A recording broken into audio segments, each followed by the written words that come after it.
I'm hoping today's video has a little extra sauce because I'm talking about my literal favorite commander and my favorite deck that I play. This Precon was the first Magic the Gathering product I ever purchased in my entire life. I knew absolutely nothing about Magic. I didn't even know how to play, but I was at Walmart and I saw this on the shelf. If there's anything I can tell you, that there's two things I really love. It's Fallout. I maybe have 500 hours in Fallout 4.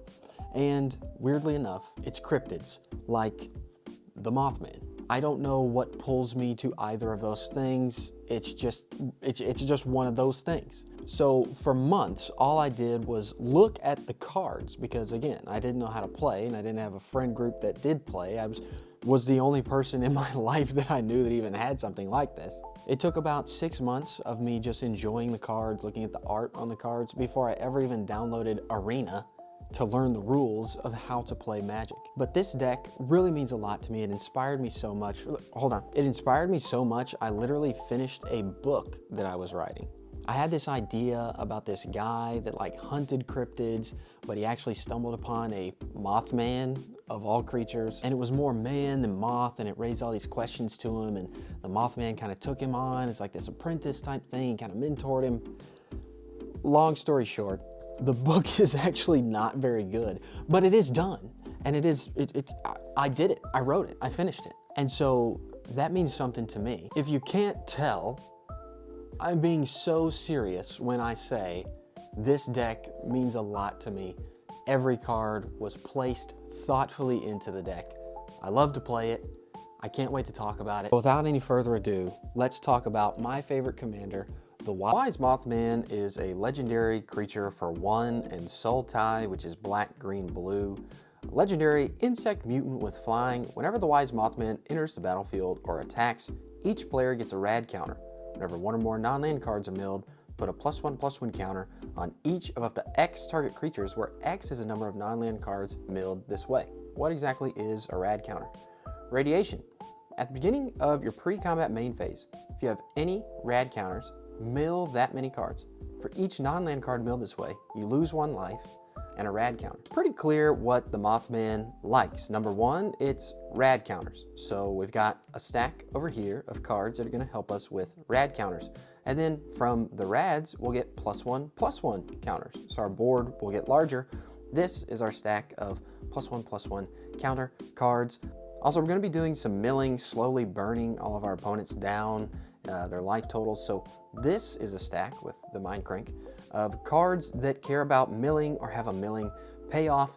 And then over here is a stack of cards that help both of these things, help 1/1 counters and rad counters.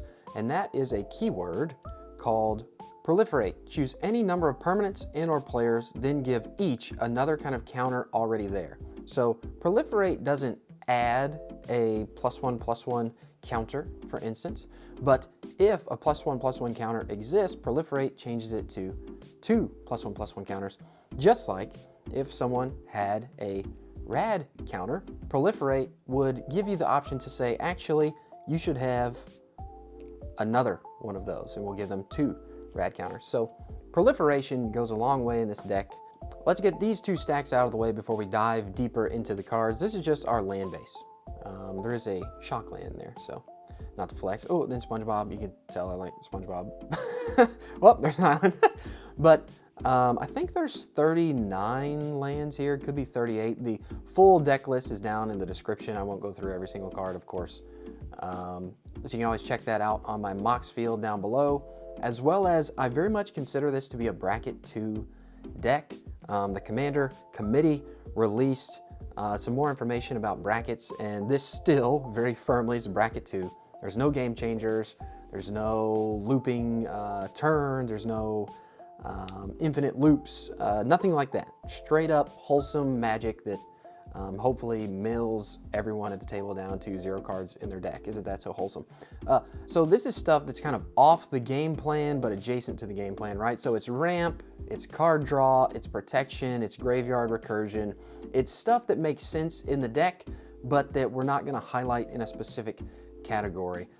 So all of this is hopefully good stuff. Again, check out the full deck list and let me know if there's anything you think is obvious I should add that I'm missing. So number 1, let's look at the fun stuff. This is the stack of cards that adds rad counters. Pretty much if it added rad counters to opponents and was in the Mutant Menace Precon, I left it in. I love the rad counters. That's really why I play this deck. It's so thematic to Fallout, really makes me think of the video game. So all of these are cards from the Mutant Menace Precon. So you don't have to go out of your way to get any of these if you get the Mutant Menace Precon. 1, 2, 3, 4, 5, 6, 7, 8, 9, 10, 11, 12. 12 cards just right here that add rad counters. Of course, our commander is our biggest source of adding rad counters, but the deck needs good redundancy. And then when they get rad counters and they start milling, we'll be adding 1/1 counters. So here's our stack of, I'm calling it 1/1 counter manipulation. Marcus Mutant Mare. So some of these serve dual purposes as well. So Marcus can add a 1/1 counter to creatures that deal damage, or he can draw you cards if they already have 1/1 counters. What's already in the Precon is these 1, 2, 3, 4, 5.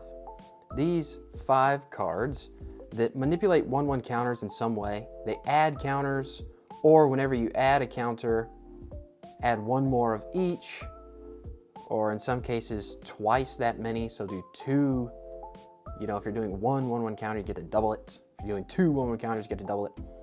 And then these are just other sources from other sets. Edge of Eternities was a huge set for this deck.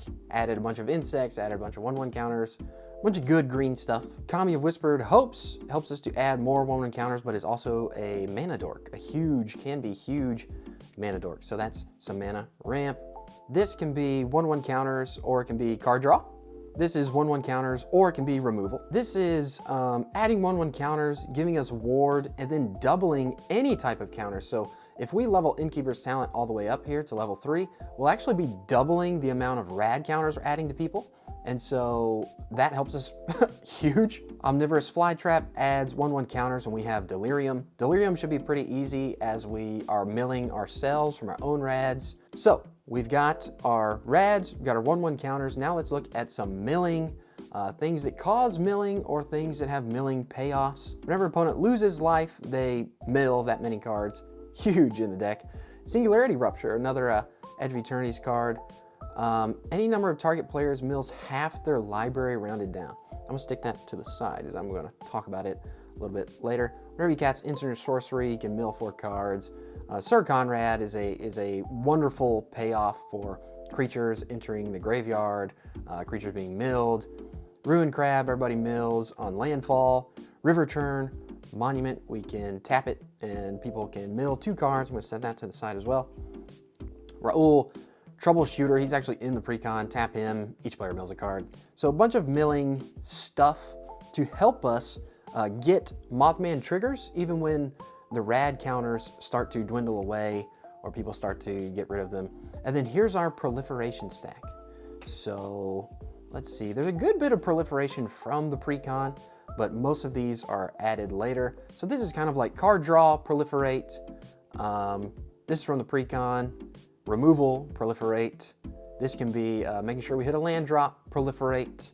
Proliferate on damage to a player.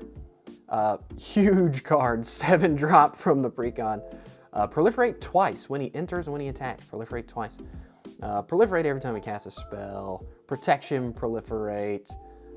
Whenever a player casts their second spell, each turn proliferate. So we could proliferate actually every turn around the table with this guy.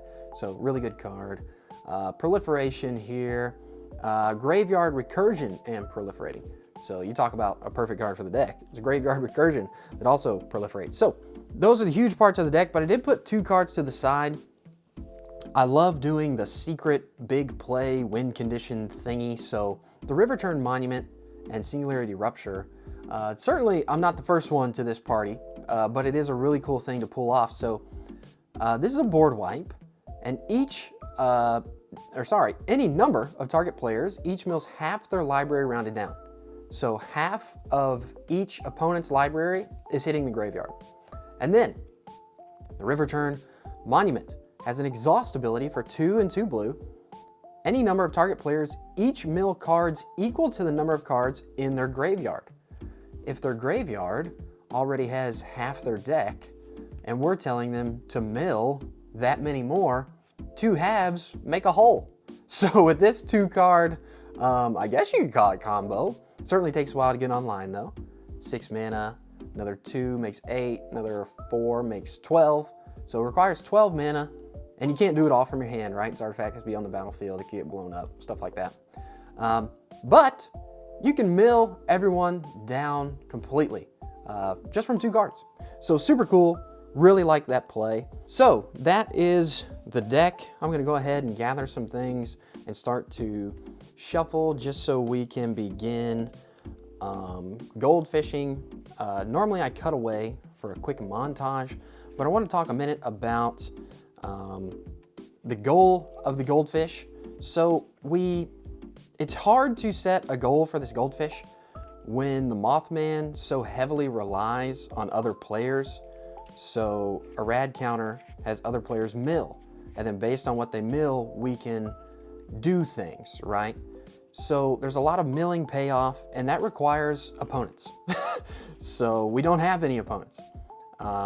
So we're kind of just going to skip out on guessing, performing guesswork on what they would have milled or what could have been milled. And we are only going to do 2 things with rads. Number 1, we're going to keep track of our own rads, and we will rad or mill our rad counters appropriately at the beginning of our pre-combat main phase. Then we'll add 1/1 counters from that. But we're not going to guess as to what everyone else would have milled, just to keep it clean. Especially in a goldfish, if you just always assume, oh, well, I gave them 5 rad counters, so that means you get to add a 1/1 counter to 5 of my creatures. It's like, well, maybe, but that's probably not what's going to happen. Because the process of giving rads, if somebody has 1 rad, they could keep that one same rad for several turns. It just depends on what they mill.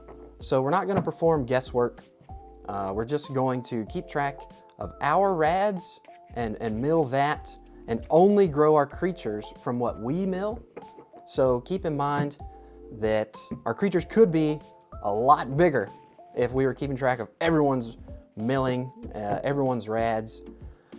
But we will track how many rads we add to the table. So I'll have 1 rad counter for us to show how many rads we have, and then I'll have another rad counter to show how many we've added to a single target, like how many we could have put on someone else. Just keep track of that. And again, in line with some of the new bracket stuff they put out, the Commander Committee or whatever they're called, put out this week, talking about the goals of a core bracket 2 deck. It's said that that game should go to about 8 turns before players are kind of satisfied with the experience. So that's what we're going to do for the goldfish, is play a full 8 turns, untap, and just take a look at our board state, see where we are, see what we were able to accomplish. Put our little rad in there. Okay. I'll keep a die over there for when we need it. And that's just what we're going to do for the goldfish. But let's see. So we will keep track with enemy rads over here, and then this will be our rads, then this will be our turn die. I've got a lot to keep up with. Don't know why I do this to myself. Goldfishing on camera is hard. 3, 4, 5, 6, 7. Because sometimes, okay, not bad. Because sometimes it's a lot to keep up with, right? Oh, and I just hit the camera. See? It's a lot to keep up with. It's hard enough, remembering all your triggers and doing everything, especially with the rads. But when you're doing it on camera, I swear it's just different. You just feel like nervous or something. Okay, so I think I'll keep this hand because mainly I do have access to all colors, but I can't play Temple of the False God until I have 5 or more lands. I do have Farseek, so I know I can go get a 3rd land. Maybe we'll get lucky with our draw. So let's just keep this. Okay, here we go. Turn 1, we'll draw Kodama of the West Tree.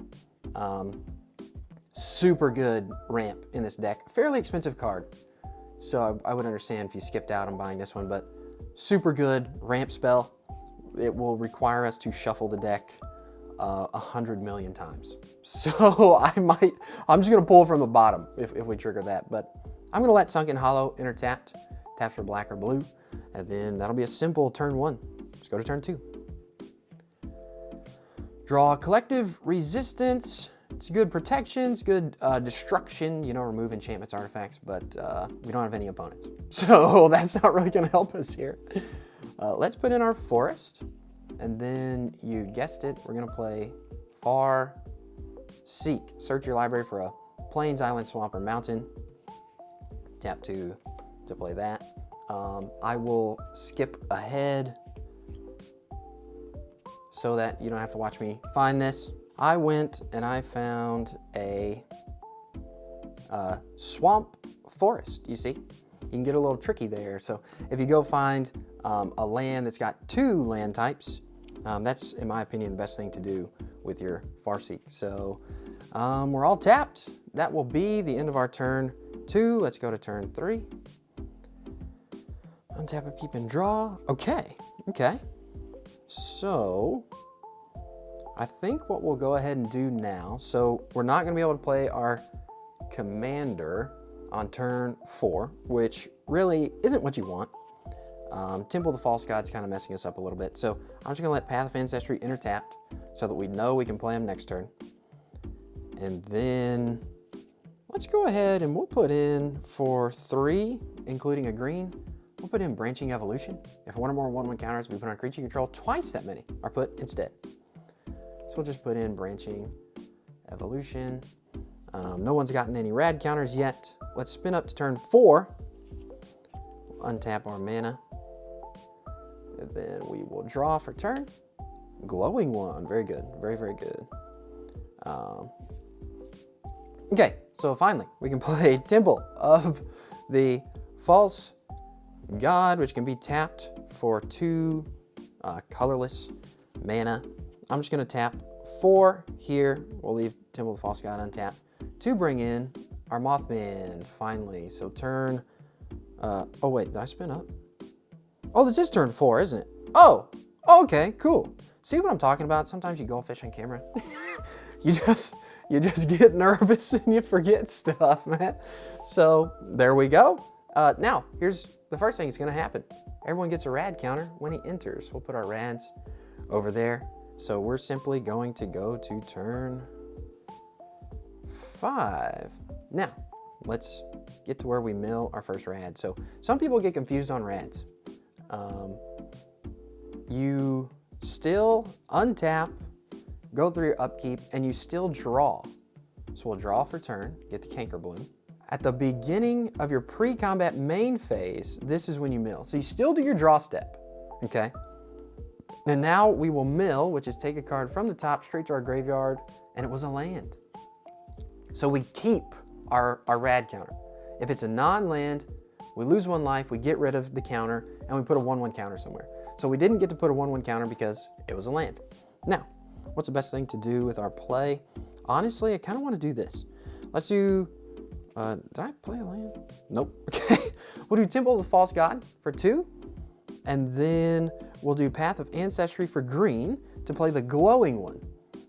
Whenever he deals combat damage to a player, they get 4 rad counters. Huge. Now, also, he shares a creature type with our commander, and I use Path of Ancestry, so I get to scry. We'll leave that there. I missed my land drop this turn, so we'll leave that there. And we'll get to draw that next turn. So scrying is still good, because we'll get to draw it. Let's see, what else do we want to do here? I tell you what, to show off the proliferation, let's go ahead and tap 2, including a green for our Canker Bloom, and then printed on him is sack 1 and sack choose. So we'll just put in Canker Bloom here. And then what we're gonna do is go to attacks with our Mothman. And of course that gives everyone another rad counter, so we'll go up to 2. And then because I've got 1 extra mana, I'm actually going to use it to proliferate. So Would be better to do if I already had 1/1 counters out here, but I kind of just want to show off that we can proliferate the other people's rad counters. So everyone else is going up to 3, and we're just going to stay at 2. I don't want another rad counter. So there we go. That'll be the entirety of turn 5. Untap, spin up to turn 6 here. No upkeep, let's draw. We knew it was a swamp, we knew that was coming. We scryed it, now we've got 2 rads. So we're gonna mill 2 cards. 1, 2, okay. 1 non-land. So we're going to remove 1 rad. We would lose 1 life. I'm not keeping track of my life. We would lose 1 life. And then we would get to add X 1/1 counters. Sorry, 1, let me correct that. You add 1 1/1 counter to X amount of creatures. So we can put a 1/1 counter somewhere. Let's put it on our Mothman, but recall, Branching Evolution says if you would add 1, do twice that many. So every time a non-land is milled, we get to put a counter, but it actually ends up being 2 1/1 counters, so long as we have Branching Evolution. So, we now have a flying 5/5 commander. A lot of people are afraid of that. And this guy here can give people rads. A lot of people are afraid of that. We are scary. So we'll put in a swamp for turn. We'll tap here for black and green to put in Winding Constrictor. If 1 or more counters we put on an artifact or creature control, that many +1 are put instead. And then if you would get 1 or more counters, +1 instead. So we're actually gonna get double the rad counters ourselves, which sometimes is a good thing. We've got Graveyard Recursion, so that can be a good thing for us. Then we'll just tap Temple of the False God and Path of Ancestry for 2 and a green, so that we can play Kodama the West Tree. Now, Kodama says whenever a modified creature deals combat damage to a player, search for a basic land, put on battlefield, tap. So a super good ramp piece, but frankly, for the Goldfish, I don't want to have to search my deck that many times and shuffle that many times. So we are not gonna resolve that effect. Just know that it exists, okay? Turn a couple things sideways with our Wise Mothman and the glowing one, okay? So Wise Mothman, everyone's gonna gain a rad counter. We're gonna gain 2 from our Winding Constrictor effect. And the glowing one, so if he hits a player, they get 4 rads. He's got Death Touch, he's a 2/2, perfectly likely that they would let us hit. I should have phrased that differently. So let's assume he does. Now we're gonna give, boom, this is up to 8. So we've dished out 8 rad counters to 1 source, really. Of course, we could have searched for another land, ramped a little bit more, but let's untap and just go to turn 7. We're getting close. So we'll draw our card for turn, swamp, that's good. Now we've got 3 rads, so we mill, right? 1, 2, 3. Okay, I thought it was gonna be all land. So we do have a zombie mutant peasant. I didn't know he was 3 creature types, that's funny. So milled 3, but 2 were lands. So we're only losing 1 rad counter. We're losing 1 life, and we get to add a 1/1 counter to someone somewhere. You know, let's just keep giving it to the Mothman. And remember, because of, oh wait, we've got double interaction here. Branching Evolution, put twice that many 1/1 counters. If 1 or more 1/1 counters we put on a creature, that many +1. So we get to do twice, and we get to do +1. So I think when the counters affect your stuff, I think you get to choose how they assign. So we'll take our +1/+1 and add 1. So now we're doing 2 1/1s. And then we get to double it. That'll make 4. So our 2 1/1s goes to 4 1/1s. So we're gonna spin him all the way up to 6 1/1 counters. All of a sudden we've got a 9 flying commander. And again, think about that interaction and it going around the table like 3 more times, you know? We're only getting maybe a quarter of this milling trigger that we really want. Especially, you know, someone out there's got 8 rad counters or had 8 rad counters at some point. So our board could be huge if an entire table was milling and doing all this. So we're on turn 7. So we'll just make our swamp land drop. We don't have much we can do here. I guess I'll just play Inspiring Call so I can draw a card. Again, Inspiring Call would be much better if we actually... Oh, okay, it's a forest. Inspiring Call would be much better if we actually had more counters, because Inspiring Call, you draw a card for each creature with 1/1 counter. Whoops. But anyways, because of our Goldfish, we're just gonna skip out on that. So let's turn sideways again. Mothman attacks, so everything gets a rad counter. We get 2 because of our snake over there. So we're at 4. And then the glowing one, let's say he hits, that's 4 more. So we've been able to give 13 rad counters to one source. Pretty good, that's lots of milling, that's what we want. And of course we would be ramping with Kodama there, because a modified creature is anything with 1/1 counters. So we'll untap, we'll go to our turn 8, the one we've been looking for, we'll draw. Look at that, Corpsejack Menace. Then we've got 4 rads. 1, 2, 3, 4. These are the cards we're milling. A land, a creature, a sorcery, and an enchantment. So right there, let's go. So we get to put, we're getting rid of 3 counters, and we get to put 3 1/1 counters around the table. But recall our 2 interactions. It's 1 counter plus 1 times 2. So we get to distribute 3 instances of these +4, +4. So I just spread them out evenly.